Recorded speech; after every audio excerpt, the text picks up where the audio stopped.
UPSC सुर्खियों में फिर से एक बार।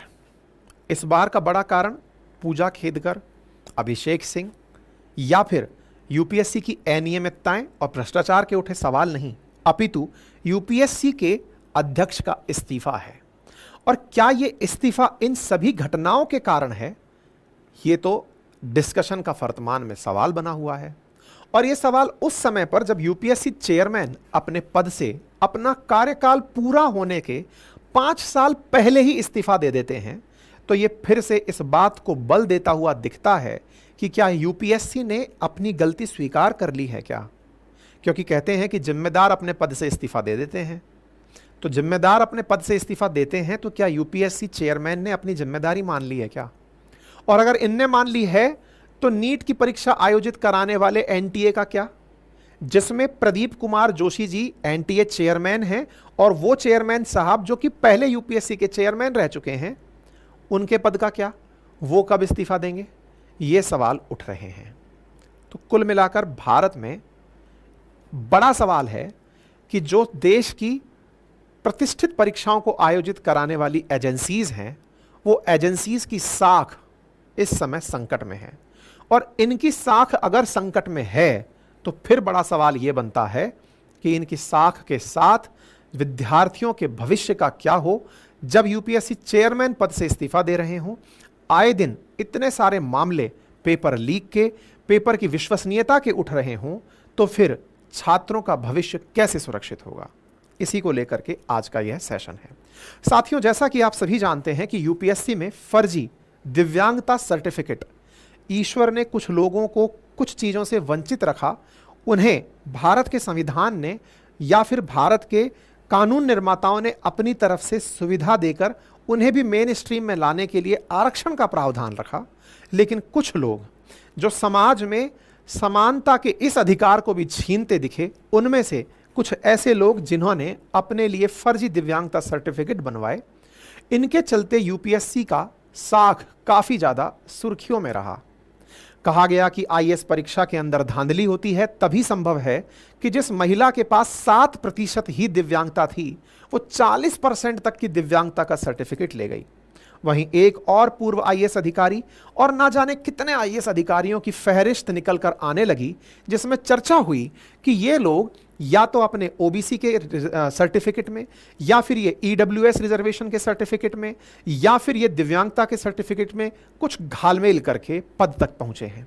तो ऐसी स्थिति में ये जिम्मेदारी आफ्टर ऑल किसकी है कि इतनी परेशानियों के, मतलब इतने ज़्यादा सवाल जवाब पर उठ रहे हैं, तो ये जांच कराना, परीक्षा को निष्पक्ष रूप से आयोजित कराना, इसकी जिम्मेदारी तो यूपीएससी की है। और जब ये यूपीएससी पर सवाल उठता है तो फिर ये बड़ा प्रश्न बनता है कि जिम्मेदारों ने अपने काम को सही से क्यों नहीं किया? क्या वो लापरवाही थी या फिर कुछ और उस कुछ और का नाम भ्रष्टाचार होता है?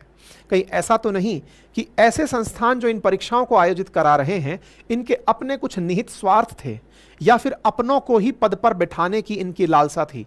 ऐसी अगर स्थिति है तो ये देश के लिए और गंभीर है। ऐसा इसलिए कह रहा हूं क्योंकि यूपीएससी कोई आज का खेल नहीं है।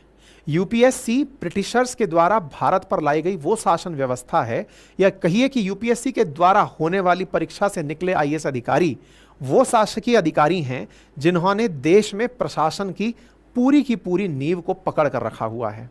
अगर ऐसा है तो बड़े प्रश्न खड़े होते हैं देश के इन सभी संरक्षकों के ऊपर, क्योंकि ये भी एक ऐसी ही संस्था से निकल कर आए हैं। ऑलरेडी यूपीएससी के ऊपर परीक्षा में पूछे गए प्रश्नों को लेकर, उसकी ट्रांसपेरेंसी को लेकर बहुत सवाल उठते आए हैं। इनकी परीक्षा में पूछे गए प्रश्न कहां से आए, कैसे आए, कोई आंसर गलत निकल भी गया तो सुप्रीम कोर्ट में पहुंचा तो भी यूपीएससी अपने आप को जवाब ना देकर अपनी सैंक्टिटी को यह मानकर चलती है कि नहीं साहब, मैं तो सबसे अच्छा हूं, मैं ही सही हूं, और मैंने अगर यह जवाब माना है तो यही सही है। बच्चों के लिए अपनी ट्रांसपेरेंसी को अब तक बंद रखने वाला यूपीएससी आज सवालों के खुद घेरे में आकर खड़ा हो गया है।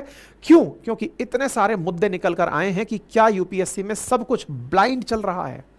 और ऐसे में यूपीएससी चेयरमैन अपने पद से इस्तीफा दे देते हैं तो यह सुर्खी और बड़ी बन जाती है कि कहीं यूपीएससी चेयरमैन ये तो मान नहीं रहे कि मैं इसके लिए जिम्मेदार था, और अगर था तो फिर बताइए सरकार, आपने इस पर क्या किया? यूपीएससी के जो चेयरमैन मनोज सोनी हैं, इन्होंने अपने पद से इस्तीफा देकर सरकार को भेज दिया है। और कहा है कि अब वो आगे से सामाजिक और धार्मिक कामों पर ध्यान देंगे और उन्होंने अपना यह इस्तीफा 14-15 दिन पहले ही सरकार को भेज दिया बताया है। कहा है कि जब से यह मामला उठा है इससे पहले ही ये अपना इस्तीफा भेज चुके थे। हालांकि इनका इस्तीफा अभी तक स्वीकार नहीं हुआ है। इनका कार्यकाल मई 2029 तक का है। ये 16 मई 2023 को ही यूपीएससी के अध्यक्ष बनाए गए थे और अभी इनके कार्यकाल में 5 साल बचे हैं। हमने यह जानकारी अपने सोशल मीडिया हैंडल एक्स पर, ट्विटर पर आप लोगों को पहले ही साझा कर दी थी। संभवतया आप लोगों ने यह खबर देख भी ली होगी। तो यूपीएससी चेयरमैन का 5 साल पहले पद से इस्तीफा देना प्रमुख अखबारों की सुर्खी बन चुका है। वीसी के बारे में अगर मैं जानकारी दूं तो ये जानिए कि ये मतलब सोनी जी के बारे में जानकारी दूं तो आपको ये जानना होगा कि आप बहुत ही कम उम्र में गुजरात के अंदर यूनिवर्सिटी ऑफ बड़ौदा में मात्र 40 साल की उम्र में ही वाइस चांसलर बना दिए गए थे। यूनिवर्सिटी ऑफ बड़ौदा में 2005 से 8 तक और university of Ambedkar, doctor Ambedkar open university में 2009 से 15 तक आप वाइस चांसलर रहे। 2017 में आप यूपीएससी के मेंबर के तौर पर जुड़े। उसके बाद निष्कर्म कर्मयोगी की दीक्षा ली और अनुपम मिशन से जुड़े। 2023 में आप यूपीएससी के चेयरमैन के पद पर बैठे और उसके बाद में हाल ही में आप फिर से सुर्खियों में हैं क्योंकि आपके काल में बहुत से आईएएस अधिकारियों के ऊपर जो सेलेक्टेड हैं और उनके ऊपर तरह तरह के एलिगेशंस लग कर आ रहे हैं। जैसे निकिता खंडेलवाल का हाल ही में मामला निकल कर आया जिसमें पता चला कि इन्होंने खुद को विजुअली इंपेयर्ड बताया था लेकिन बिना चश्मा लगाए ड्राइविंग करते हुए दिखाई दी। ऐसे ही आईएएस आसिफ के यूसुफ का मामला, प्रियांशु खाती का, पूजा खेड़कर के तमाम मामले निकले और यही कारण है कि इस चीज पर विपक्ष की तरफ से जयराम रमेश जी का यह ट्वीट निकल कर आता है जिसमें लिखा है कि नरेंद्र मोदी जी ने 2017 में गुजरात से अपने पसंदीदा शिक्षाविद में से एक को यूपीएससी का सदस्य के रूप में लेकर साथ में आए और 2023 में 6 साल के कार्यकाल के लिए उन्हें अध्यक्ष बनाया। लेकिन यह प्रतिष्ठित सज्जन ने अब अपना कार्यकाल समाप्त होने से 5 साल पहले ही इस्तीफा दे दिया है। कारण चाहे जो भी रहे हों लेकिन यह स्पष्ट रूप से लग रहा है कि यूपीएससी के मौजूदा विवाद को देखते हुए उन्हें बाहर किया जाएगा। अगर ऐसा ही है तो एनटीए के अध्यक्ष अब तक इससे अछूते क्यों हैं? असल में एनटीए जिसने नीट की परीक्षा आयोजित कराई, जिसके बारे में सरकार लंबे समय से कह रही थी कि नीट पूरी तरह से नीट एंड क्लीन है, लेकिन वो धीरे धीरे कोर्ट तक पहुंचता है। कोर्ट के, सुप्रीम कोर्ट के इंटरफेरेंस के बाद जिम्मेदारों को गिरफ्तार किया जाता है। कई जगह पर परीक्षा दोबारा से करवाई जाती है।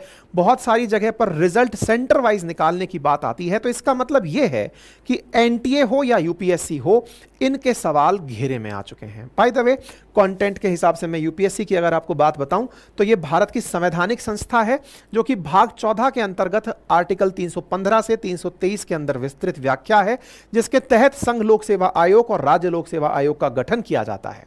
इसका इतिहास भी बहुत इंटरेस्टिंग है।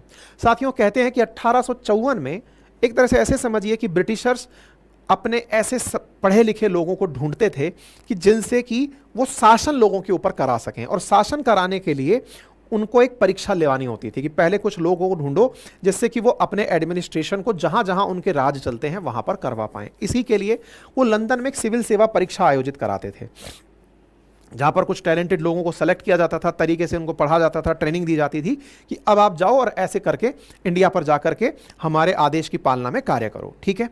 1854 में लंदन में सिविल सेवा आयोग का स्थापना हुआ और 1855 में परीक्षा शुरू हुई। प्रारंभ में भारतीय सिविल सेवा के लिए परीक्षा का आयोजन सिर्फ लंदन में ही किया जाता था, जिसमें न्यूनतम आयु 18 वर्ष थी और अधिकतम 23 वर्ष थी कि आप इतने में ही एंट्री कर सकते हो। अब वहां से लोग सेलेक्ट होकर आते इंडिया पर राज करने के लिए कि जाओ भाई वहां के कलेक्टर साहब बन जाओ जाकर के। इस बीच में भारत की तरफ से रविंद्रनाथ टैगोर के भाई श्री सत्येंद्रनाथ टैगोर वो पहले भारतीय बने जिन्होंने 1864 में सिविल सेवा परीक्षा में सफलता प्राप्त कर ली। यानी कि ये भारत के पहले आईएएस ऑफिसर थे जो वहां जाकर के परीक्षा पास करके लौट आए।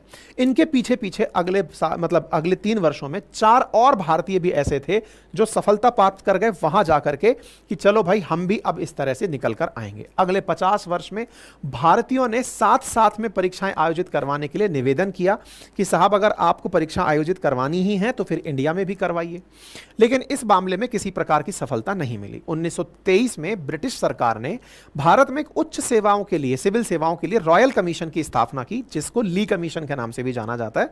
लॉर्ड ली ऑफ फॉरहैम की अध्यक्षता में हुई ये ली कमीशन आया। कमीशन ने 1924 में अपनी रिपोर्ट प्रस्तुत की और इसने एक लोक सेवा आयोग की स्थापना की सिफारिश की। 1 अक्टूबर 1926 को भारत का पहला लोक सेवा आयोग, public service commission, sir Ross Barker की अध्यक्षता में स्थापित किया गया। 1935 में भारत सरकार अधिनियम के तहत लोक सेवा आयोग को संघीय लोक सेवा आयोग का नाम से पुनर्गठित किया गया और 1947 के बाद यही यूपीएससी कहलाया, जिसको संविधान में आर्टिकल 315 से 323 तक विस्तृत किया गया। भाग 14 में इसको स्थान दिया गया। यूपीएससी में वर्तमान के अंदर एक अध्यक्ष होता है और साथ में अन्य सदस्य होते हैं, जिनकी संख्या 9 से लेकर 11 तक हो सकती है।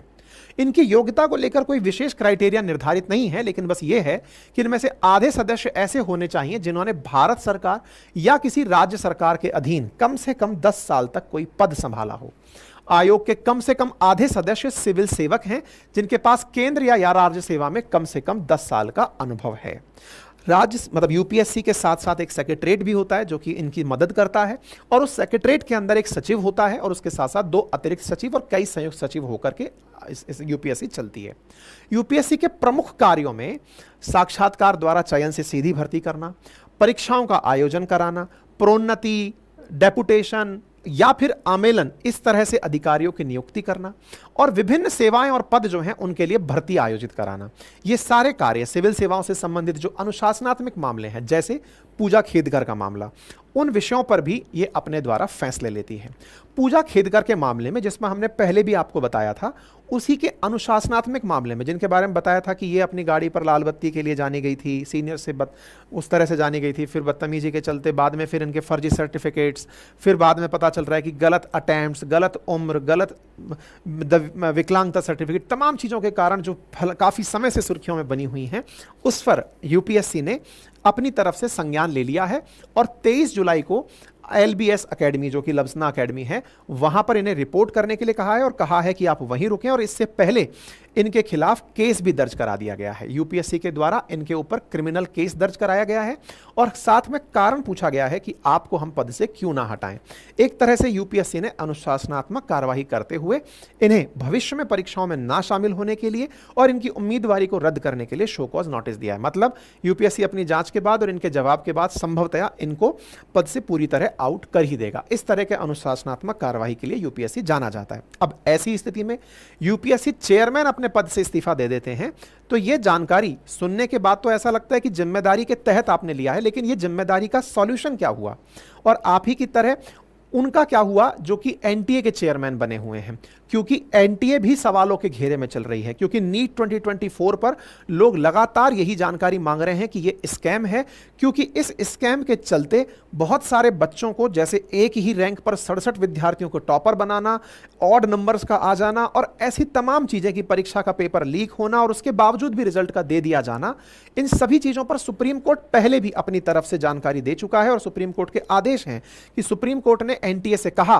कि आप रिजल्ट्स को, नीट यूजी के रिजल्ट्स को अलग से प्रकाशित करें, पब्लिश करें। और ऐसी स्थिति में सुप्रीम कोर्ट ने एनटीए से कहा कि आप सेंटर वाइज रिजल्ट प्रकाशित करें ताकि यह पता चले कि किस सेंटर से कौन टॉपर रहा, ताकि यह क्लैरिटी आए कि किसी सेंटर पर अगर कोई धांधली हुई है तो वो पता चल पाए। इसका मतलब यह है कि सुप्रीम कोर्ट इतना इंटरवीन कर चुका है, तो एनटीए में जिम्मेदार लोग कब अपनी जिम्मेदारी मानेंगे। और इन सबसे बड़ा प्रश्न यह है कि अल्टीमेटली चाहे नीट का एनटीए एग्जाम हो या फिर यूपीएससी का आईएएस परीक्षा हो, इन सब के बाद में धांधली चीज जो है वो बहुत ज्यादा बड़ी निकल कर आती है कि कहीं ना कहीं तो गड़बड़ है ना। और जब कहीं गड़बड़ है तो उन लाखों विद्यार्थियों का क्या जो अपने भविष्य को सही से निर्मित करने के लिए इन एजेंसीज पर निष्पक्षता के लिए नजरें गड़ाए बैठे हैं कि साहब आप कम से कम हमारे साथ जो भी कार्य करें वो निष्पक्ष रूप से करें। तो ऐसी स्थिति में सरकार को चाहिए कि इनकी निष्पक्षता को बरकरार रखने के लिए यहां पर भ्रष्टाचार जैसी कोई घटनाओं की अगर कोई सुर्खी है या स्कैम जैसी कोई जानकारी होती है तो उस पर तुरंत उच्च स्तरीय कमेटी की जांच बैठाई जाए और अपने स्तर पर यह सुनिश्चित किया जाए कि बच्चों का भविष्य सुरक्षित हाथों में है। यह एक सबसे बड़ा सवाल निकल कर आता है। बाकी आप इस विषय पर क्या सोचते हैं, अपनी राय जरूर कमेंट बॉक्स में रखें। बाकी यूपीएससी एंड अदर संस्थाओं के बारे में जो जानकारी है वो हमने राज व्यवस्था में पॉलिटी में पढ़ाई हुई है, आप उसे जाकर के वहाँ से हमारे बैच में एक्सेस कर सकते हैं। हैंड रिटन नोट्स भी हमारे कंटेंट के उपलब्ध हैं, आप जाकर उसे एक्सेस कर सकते हैं। ठीक है साहब,